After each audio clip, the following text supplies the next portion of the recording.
السلام عليكم ورحمة الله وبركاته.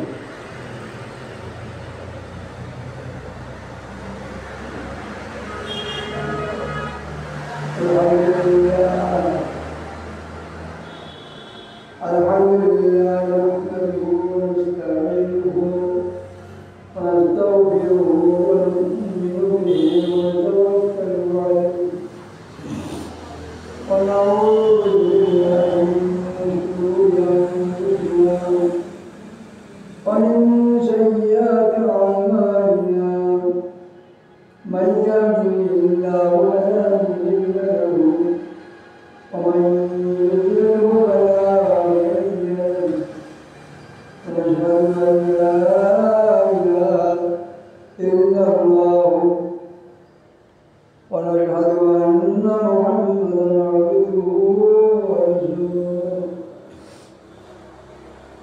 اللهم صل على محمد وعلى آل محمد كما صليت على إبراهيم وعلى آل إبراهيم إنك حميد مجيد.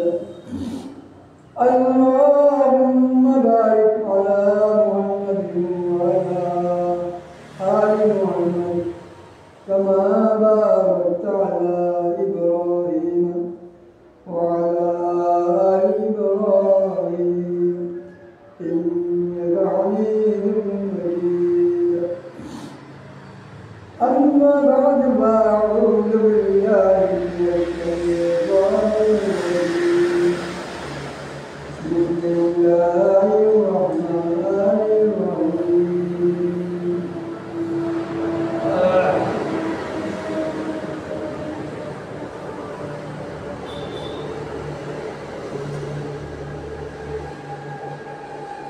سبحان الذي يسرى بفضله ليلا من المسجد الحرام إلى المسجد الأقصى الذي باركنا حوله لنريه من آياتنا إنه هو السميع العليم. وقال رسول الله صلى الله عليه وسلم إذا دخل رجب قال اللهم بارك لنا في رجب وشعبان وبلغنا رمضان. وقال عليه الصلاة والسلام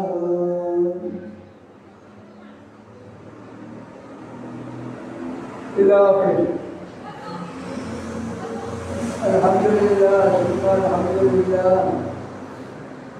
মহান বাড়ি তাআলা দরবারে লাখো কোটি শুকরিয়া আদায় করতেছে, যিনি মহান রব্বুল আলামিন আমাকে, আপনাকে, আমাদেরকে সকলকে এখন পর্যন্ত সহি সালামতে জিন্দারিতে মানে হায়াত গুজার করার সুযোগ দিয়ে উপকার দিয়ে বাঁচিয়ে রেখেছেন। মহান মালিক আল্লাহর দরবারে শুকরিয়া আদায় করি। কেননা যদি আমরা একটু জানার চেষ্টা করি সহজে বুঝতে পারব। অনেক দেশের অনেক মানুষ আমাদের বয়সে, নারী হোক, পুরুষ হোক, ছেলে হোক, মেয়ে হোক, পুরুষ হোক, বুড়ো হোক, কত মানে দুনিয়া থেকে বিদায় হয়ে যাচ্ছে।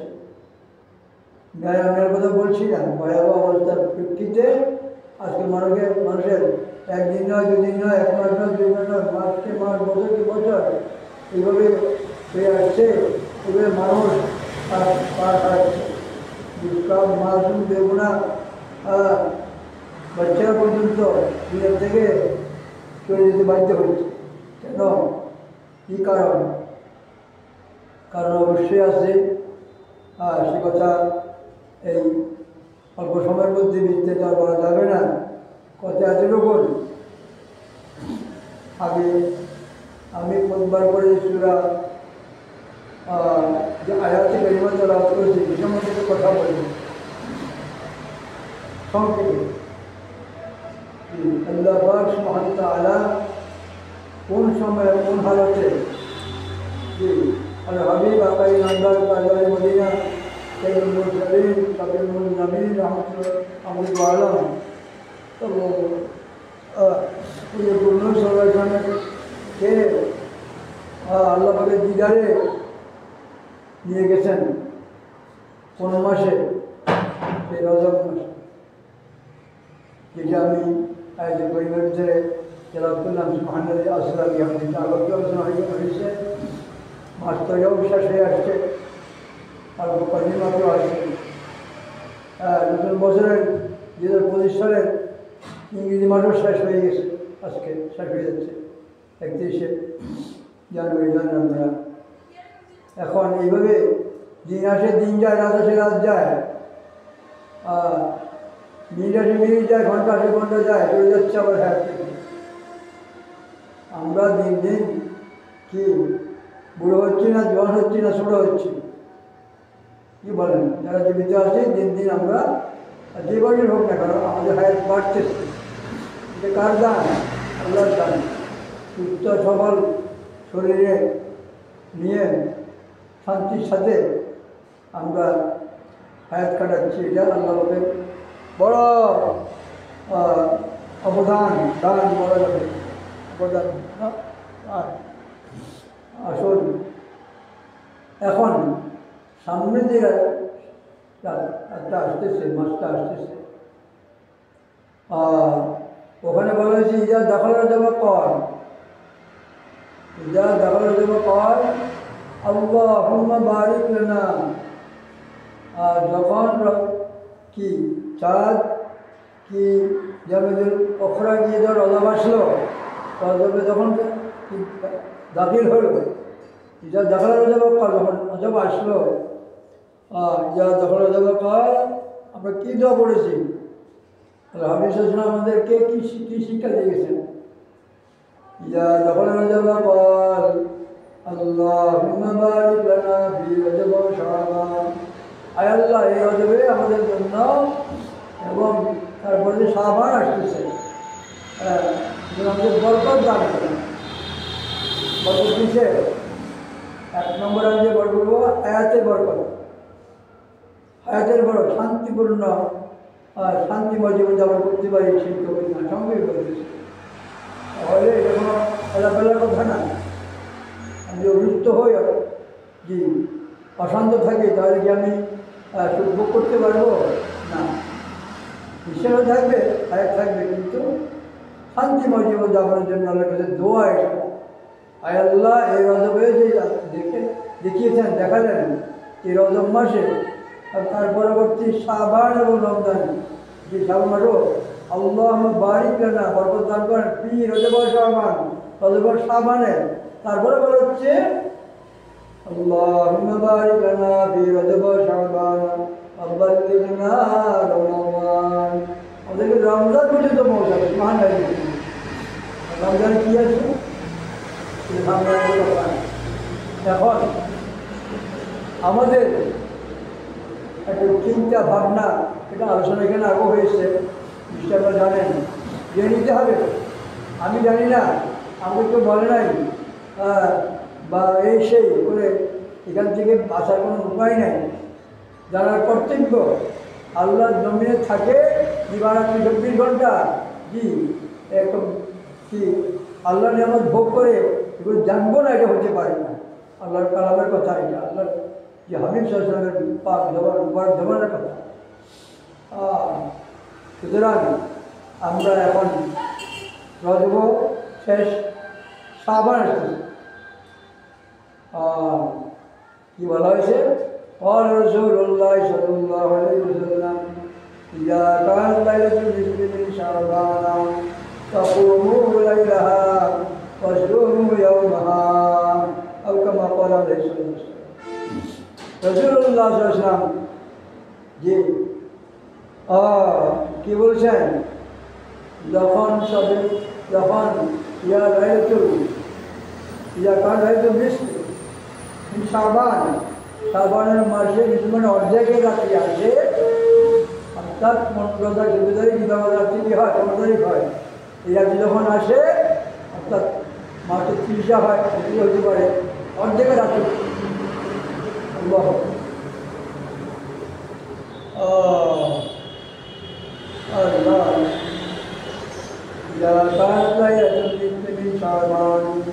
শ্রাবণ অর্ধেক রাত্রি যখন আসে, যেটা সবে বরাত আমরা বলি, মানিক শব্দ রাত, বরাত মানিক কল্যাণ বা ইত্যাদি নাচ বা দায় মুক্তি বা ক্ষমা রাত্রি, যেটাই হোক লম্বা কথা যাচ্ছে ব্যাখ্যা দিয়ে সবে বরাত সামনে আসতেছে। এখন আমরা কি আমল করবো? আল্লাহ হাবিব সাল্লাল্লাহু আলাইহি ওয়াসাল্লাম বলছেন ইজা কানাত লাইলাতুন নিসফি মিন শাবান। এটা আরও ব্যাপক কথা আছে, যখন কি শাবানের অর্ধেক রাত্রি আসে, জি শাবান চাঁদের অর্ধেক রাত্রি আসে, এটাকে সবে বরাত আমরা বলে থাকি। আর ভাগ্য ধরে জি বা সব বরাত যেটা হোক, লাইলাতুল কদর সেখানে সামনে আসতেছে রমজানের মধ্যে। সব বরাতে ইজা কানাত লাইলাতুন নিসফি মিন শাবান ফাকুমু লাইলাহা, ওই রাতগুলো কী করবা? সেটা হলো, আমি সঙ্গে কিছু কথা বলতেছি, যেরকম সামনে সময় আসতেছে সেটা আদেশ পালন করতে হবে। ফাকুমু লাইলাহা, তোমরা সেই রাত্রে খাড়া হয়ে যাও। ফাকুমু, ব্যায়াম করো, তার মানে দাঁড়িয়ে যাও, জাগ্রত থাকো। রাত্রে একটা নির্দিষ্ট সময় পারলে পুরো রাত্রি কি আল্লাহর ইয়াদে, আল্লাহর জিকিরে, আল্লাহ কালাম তেলাওয়াতে ইত্যাদি ইত্যাদি, যেভাবে হোক তুমি সেই রাত্রে আল্লাহর দরবারে সিজদায় পড়ো, আল্লাহর দরবারে চোখের পানি ফেলো, আল্লাহর দরবারে দোয়া মুনাজাত করো। তোমার লাভ হলো, তোমার ফায়দা হলো। জীবনের গুণা খাতা কারণ আছে বলার কমবে, কিন্তু এই গুণা খাতা মাফ করা রাত্রি হচ্ছে, এটা আরও অনেক কিছু পাওয়ার, নিয়ামত পাওয়ার সেটাই আছে। সেখানে ব্যাখ্যা অনেক লম্বা, এত কথা এখানে বলা যাবে না। তাই সেই সবার তো আসতেছে তখন সামনে অনেক রাত্রি আসে। ওই রাত্রে তোমরা আবাদতে খড়া হয়ে যাও। যে বেরিয়েছে না বেলা পর থেকে অত শুভের সাথে কি কেমন করাবে সেটা পরে আসছিল কথা, আর আমাদের লম্বা দিয়ে যাবো না, এই কথাটা খেয়াল রাখতে হবে।